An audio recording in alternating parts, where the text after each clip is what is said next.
Gente, então vamos continuar aí a nossa saga aí pelo mundo animal. E essa semana passada nós falamos dos anfíbios e essa semana nós vamos falar dos répteis, tá? Então os répteis são todos esses animais aí que estão aparecendo nessa foto, né? Camaleão, lagarto, cobra, serpente, né? Tartaruga, jacaré, e a principal característica aí na evolução dos répteis é a conquista total do ambiente terrestre. Tá? Então nós falamos dos anfíbios, que eles tinham a vida dupla, que eles conseguiram, foram os primeiros que saíram da água e conseguiram conquistar o ambiente terrestre, mas eles ainda eram completamente dependentes da água, né? A reprodução dependia da água, a respiração dependia da água. O próprio desenvolvimento embrionário, né, já que eles passavam por desenvolvimento indireto pela fase de larva, que é aquático, né, e agora nós vamos entrar nos répteis, que eles conseguiram conquistar totalmente o ambiente aquático. Tá? Então, o que eles fizeram? Né? O que eles se adaptaram e o que eles evoluíram para poder não precisar mais do ambiente aquático? Eles conseguiram uma respiração mais eficiente. O pulmão deles, ele é tetracavitário. Então, o pulmão dos anfíbios, eles tinham 3 cavidades, né? E 2 cavidades quando eles estavam lá no estágio de girino. Agora, nos répteis, eles vão ser tetracavitários, porém, ainda tem uma mistura de sangue arterial e venoso. Tá? Então, os répteis eles tinham 2 átrios em cima e um ventrículo embaixo. Os anfíbios, perdão, os répteis vão ter 2 átrios em cima e 2 ventrículos embaixo, só que os 2 ventrículos ainda tem como é que eu vou dizer? Eles não são separados totalmente, então ainda tem uma mistura de sangue arterial e venoso, sangue cheio de gás carbônico com sangue cheio de oxigênio, então faz aquela bagunça ali, mas ainda é mais eficiente, que eles não precisam mais respirar pela pele. Então, eles não fazem mais respiração cutânea. Então, eles podem agora ter uma pele mais rígida, que não perca a água, né? Eles podem ter uma pele rígida e seca. Eles não precisam ficar com a pele úmida o tempo todo. O pulmão deles também, eu falei que melhorou o metabolismo, tanto por conta do coração, né? E também pelo pulmão. O pulmão, ele tem umas dobraduras, assim, que aumenta a superfície de contato. Então, aumenta a superfície ali de troca de gás carbônico e de oxigênio ali na entrada de oxigênio ali pelo pulmão. Então, eles aumentam essa superfície de contato, aumentando assim o metabolismo desses animais. A excreção é com economia máxima de água. Eles secretam ácido úrico, então eles perdem pouquíssima água para poder formar ali, né, a excreção. Então, é como se a urina deles, né, fosse quase sem água nenhuma, porque ácido úrico é economia total de água. O desenvolvimento embrionário em meio seco, então eles começaram a fazer o desenvolvimento dentro de ovo, e o ovo com uma casca que não precisa de água, porque dentro do próprio ovo eles desenvolveram uma bolsa cheia de líquido que vai nutrir o embrião. Esse embrião ele não precisa mais desenvolver dentro da água, ele pode desenvolver ele dentro do ovo, e dentro do ovo ali ele vai ter uma casca que ele não perde a água ali pelaquela casca rígida do ovo, e lá dentro do ovo tem todas as condições para ele se nutrir, tem todas as condições para ele se desenvolver. Uma fecundação interna, né? Então eles não fazem igual os anfíbios que jogam o espermatozoide na água, o outro joga o óvulo na água e eles têm que nadar ali meio que para se encontrar. Né? Então os anfíbios eles fazem uma fecundação interna. Isso é uma grande adaptação para o ambiente terrestre, né? Não precisa da água para fazer a fecundação. E o coração aí, igual eu falei, tá? Então o ovo com casca, né, calcária resistente à perda de água, com uma cavidade amniótica, um saco vitelínico e alantoide, tá? Então esse ovo aí para o desenvolvimento embrionário, tá? Então, esse saco vitelínico é esse amarelo aí maior, né? O alantoide é essa bolsa vermelha aí. Vou falar mais um pouquinho da função de cada um. Então, esse saco amniótico é um saco membranoso que envolve o embrião e, posteriormente, o feto e que é preenchido por um líquido chamado líquido amniótico, né? Então, esse líquido ele vai ajudar a nutrir o embrião e evitar que ele resseque ali dentro, né? Então vai impedir que aconteça ressecamento do ovo. Essa vesícula vitelínica, ela vai armazenar substâncias nutritivas, então essa vesícula vitelínica, ela vai nutrir, essa amarelinha aí, ela vai nutrir o embrião aí dos répteis, tá? E o córeo é a membrana que envolve os outros anexos, é mais externa ao corpo do embrião. Então, o córeo é só uma membrana ali que envolve esse embrião. Esse alantoide que eu queria falar aqui, que também é uma grande evolução aí para os répteis, porque é uma bolsa que vai armazenar as excretas desse embrião que está se desenvolvendo. Porque igual a gente tem nossas excretas nitrogenadas, que precisa ser eliminado na urina, né, ou na forma de ureia, na forma de amônia, na forma de ácido úrico, o embrião, quando ele está se desenvolvendo, ele também tem essas excretas. Só que essas excretas, elas são tóxicas, tá? Ela não pode ficar ali dentro do ovo junto com o embrião, porque ela é tóxica para o embrião. O embrião não pode ali ficar excretando ácido úrico e em contato com ele. Então ele tem uma bolsa que vai armazenar todas essas excretas durante o desenvolvimento embrionário ali. E essa bolsa ali que vai armazenar é o alantoide. O coração, tá? Então o coração aí dos peixes, né? Dos anfíbios e dos répteis aí, igual eu falei, ele tem 4 cavidades, só que na cavidade aqui de baixo ainda tem uma mistura ali de sangue. Vocês podem ver a diferença aí para o coração das aves e dos mamíferos, e que é completamente aí septado, né? Completamente separado. E aqui nos répteis ainda tem uma mistura aí. Os répteis, então, eles apresentam 3 ordens diferentes, né? A quelônia vai ser, então, tartaruga, cágado e jabuti. O crocodília, né? Os crocodilianos, que vão ser crocodilos e jacarés. E esquamata, que são os escamados, que vão ser os camaleões, as lagartixas e os ofídeos, que vão ser as serpentes. Deixa eu só voltar aqui para explicar cada um. Então, tartaruga, cágado e jabuti. A diferença é que a tartaruga e os cágados, eles são aquáticos, né? A tartaruga de água marinha, de água salgada, são marinhas, né? São de águas salgadas. E os cágados de água doce, são dos cículos. E os jabutis são terrestres. E cada um aí vai ter adaptações para o ambiente que vive, né? A tartaruga tem aí as patas na forma de nadadeiras, né? O cágado, ele tem um casco aí mais que facilita aí o nado, né? Ele mais achatado assim, mais achatado, e o jabuti, ele é mais alto, o casco dele, com pata em forma aí de cilindro, né? E os jacarés e crocodilos, a diferença entre eles é principalmente o focinho, né? O jacaré tem um focinho mais curto e mais largo, e o crocodilo um focinho mais afilado e os dentes mais longos, né? O crocodilo, esse dente dele aqui de baixo que fica apontando para cima, que fica saindo em cima, também é uma diferença. Que o jacaré, ele não tem esse dente aí que fica exposto quando ele está com a boca fechada, tá? O jacaré, quando ele fica com a boca fechada, ele não tem esse dente aí que fica para fora aí do focinho aparecendo, tá? E o crocodilo já tem.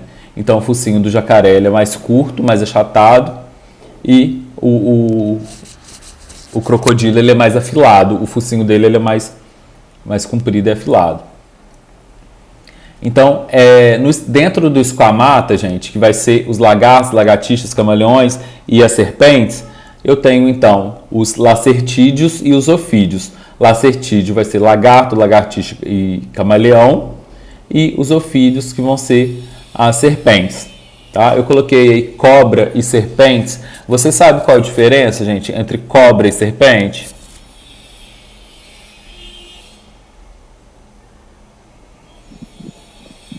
Não? A serpente tem um negócio do lado. que abre lá. Não, é o contrário, tá? Quando fala cobra, cobra é só a naja. Então aquela naja lá, sabe, essa daqui, né? Aquela a naja que abre, assim, a naja é a verdadeira cobra, tá? Todas as outras são serpentes, tá? O certo, né? Mas popularmente virou cobra para tudo. Tanto é que no inglês, em inglês quando fala cobra é só a naja, né? Quando fala de qualquer uma outra é snake, né? Então quando você fala aí jararaca, sucuri, enfim, jiboia, oh, meu Deus, fugiu o nome, como é que chama aquela? Vermelha, preta e branca? Meu Deus, coral, tá? Elas são todas serpentes. Eu vou trazer depois uma aula só de serpente pra gente, que é bem interessante, tá? Beleza, gente? Então, o que é importante aqui nessa aula de répteis? É gravar quais são as principais características que fizeram com que eles saíssem, com que eles conquistassem totalmente o ambiente terrestre, tá? Beleza, gente? Sim. E quais são os grupos aí, principais que eles são divididos. Nunca vi cobrar em prova diferença de jacaré, crocodilo, tartaruga, cágado. Essas coisas não é bom saber, só de curiosidade, tá? Próximo grupo aí que nós vamos ver, gente, é o grupo das aves. Então, o que acontece? As aves, o importante dela na evolução é a conquista do ar, né? A conquista do voo. Então as aves, elas passaram a voar, são os parentes mais próximos aí dos dinossauros, né? Então elas são endotérmicas. Gente, isso daí é importante lá nos répteis, tá? Eles não controlam a temperatura interna. É muito comum a gente ver lá lagarto em cima de uma pedra quente para poder esquentar lá o corpo dele, tá? Então eles não conseguem controlar a temperatura interna ainda. Então você vê lá a cobra, a serpente, né, ela fica escondida durante o dia quando está muito quente. Quando está à noite ela sai, ela consegue controlar, ela tem que controlar essa temperatura, sai para caçar também, né? Mas ela, para poder controlar essa temperatura interna dela, ela precisa de sol, precisa ficar sobre rocha para poder esquentar, tá? Isso daí é importante a gente ter em mente também. Eles não conseguem controlar a temperatura interna. Já as aves vão ser as primeiras aí que vão conseguir controlar a temperatura interna.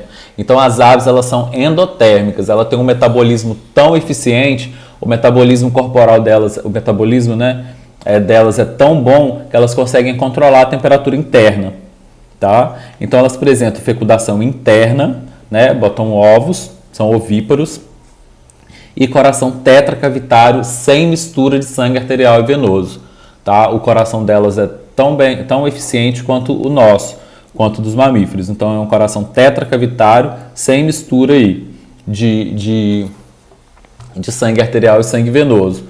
Apresenta o corpo coberto de pena. A pena, além de facilitar no voo, né, ela também retém ar ali entre as penas. Elas vai formando umas bolsas de ar no meio da pena que vão ajudar a conservar a temperatura interna, né? Então, além do metabolismo eficiente, elas têm mecanismos para poder ajudar a controlar essa temperatura interna. Possuem membros modificados em forma de asas, né, para poder voar, e elas têm ossos chamados de ossos pneumáticos, tá? O osso dela é oco. Então, se você quebrar o osso lá dentro dele, vai ser oco, porque são ossos para poder ficarem leves, para elas poderem conseguirem voar, tá? Então, são ossos chamados de pneumático. Pneumo lembra de ar, né? Pneumologista, você vai lá para ver o pulmão, né? E elas possuem, gente, sacos aéreos. Dentro dela vão ter vários sacos assim aéreos, mesmo cheios de ar, vários sacos cheios de ar para poder ficar mais leve, para elas poderem conseguir voar, tá? Então aqui, ó, de azulzinho a gente tem um pulmão e aqui, ó, saco aéreo, tudo isso branco aqui em volta vão ser sacos aéreos para poder facilitar no voo, né, que vai diminuir a densidade das aves, vão deixá-las mais leves. Não possuem bexiga, tá? Então a bexiga, para poder formar urina, as aves elas não vão possuir, porque elas vão excretar ácido úrico, que é pouco tóxico e não necessita quase nenhuma água, né? Então elas não vão ter bexiga para poder formar aquela urina, né? Porque elas não vão, é como se a urina dela fosse praticamente sólida, tá? Elas vão eliminar essa excreta aí sem perder muita água. É porque elas não vão ter como reter muita água no corpo para poder formar essa urina, né? Já que elas precisam ser leve. Imagina aí elas com a bexiga cheia de líquido aí, vai dificultar a densidade delas, vão deixar elas mais pesadas. Elas vão possuir um intestino super curto, elas não vão acumular muitas fezes, né? Por isso que é muito comum você ver um pombo aí cagando o tempo todo, né? Ele come e caga, porque ele defeca, né? Porque ele não tem um intestino muito curto, porque ele não pode acumular, as aves não podem acumular fezes dentro delas. Tudo isso adaptado para ela poder ficar mais leve e conseguir voar, né? Por isso que a gente acha, às vezes, que se a gente tivesse asa, a gente ia conseguir voar. Não, né? Pesado do jeito que a gente é, esse monte de trem dentro da gente, não sei quantos metros de intestino, nunca que a gente ia conseguir sair do chão, né? Comer igual eu como, como é que nunca. As aves, gente, apresentam altíssima atividade metabólica, igual eu falei, garantindo energia para voar. Imagina a quantidade de energia que uma ave não gasta, gente, para poder ficar o tempo todo batendo asa e voando longas distâncias, né? Quantidade de energia que o corpo dela não tem que produzir. Então ela tem um metabolismo muito eficiente, ela tem que ter uma entrega de oxigênio para células muito eficientes, né? Muito eficiente para poder conseguir fazer essa respiração celular de forma bem rápida. Uma circulação completa, sem mistura de sangue arterial e venoso, e o pulmão com uma enorme superfície de contato.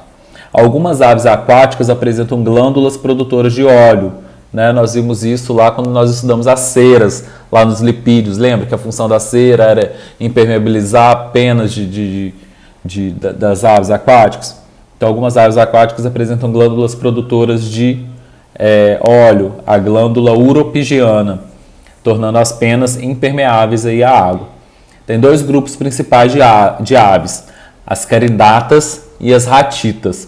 Gente, isso está relacionado com o osso externo.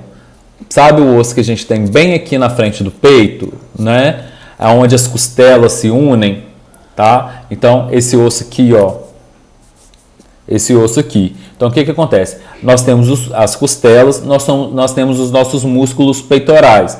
E os músculos, eles se encontram e ficam ali presos nesse osso externo. Tá? Então a gente tem um músculo ali, o músculo vem na costela e se junta ali nesse externo aqui no meio do peito, né? As aves, gente, elas têm que ter esses músculos peitorais muito bem desenvolvidos para elas poderem conseguir bater a asa aqui o tempo todo, né? Quando a gente está na academia, que a gente faz esses exercícios aqui, que a gente exercita esse músculo aqui, a gente está fazendo um exercício chamado de voador, né?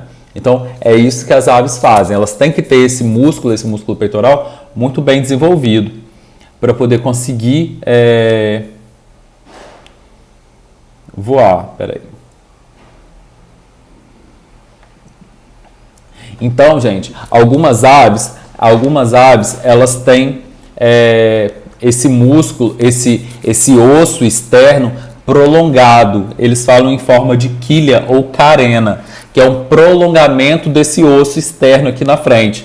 Então, quando ela tem um osso externo maior, um prolongamento desse osso externo, ela consegue ter uma musculatura maior se ligando nesse osso. Então, ela vai ter uma musculatura peitoral muito eficiente. Então, as aves carinatas é porque elas têm carena, elas têm um músculo peitoral mais desenvolvido. Então, são aquelas aves que voam. A maioria voa bem, tá? E as ratitas, elas não têm esse externo bem desenvolvido, então elas não têm um músculo peitoral muito bem desenvolvido. São as aves que não voam e nem tentam voar. São as emas e avestruzes. Por que isso nem tenta voar? Porque as galinhas, por exemplo, elas não voam, mas elas estão dentro das carinatas, tá? A galinha, se você jogar ela para o alto, ela vai pelo menos tentar voar. Tá? Uma avestruz, um Uma ema, se você jogar ela no prédio, ela vai cair como se fosse estivesse jogando um piano, tá? Ela não vai nem tentar voar. Então, as ratitas são aquelas aves que não voam e nem tentam voar. Vão ser as emas e os avestruzes. As carinatas vão ter esse prolongamento desse externo, vão ter uma musculatura peitoral muito eficiente. São aquelas aves que voam bem ou que pelo menos tentam voar. Tá? Duas observações aí embaixo, é a galinha que eu já falei e outra coisa que são os pinguins. Os pinguins também eles são carinatas, eles têm esse osso externo aqui prolongado, essa carena, e eles têm uma musculatura peitoral bem desenvolvida. Só que eles desenvolveram essa musculatura e eles utilizam isso para o nado. Tá? Então eles não voam, mas eles usam isso para nadar. Tá? Então eles usam para o nado.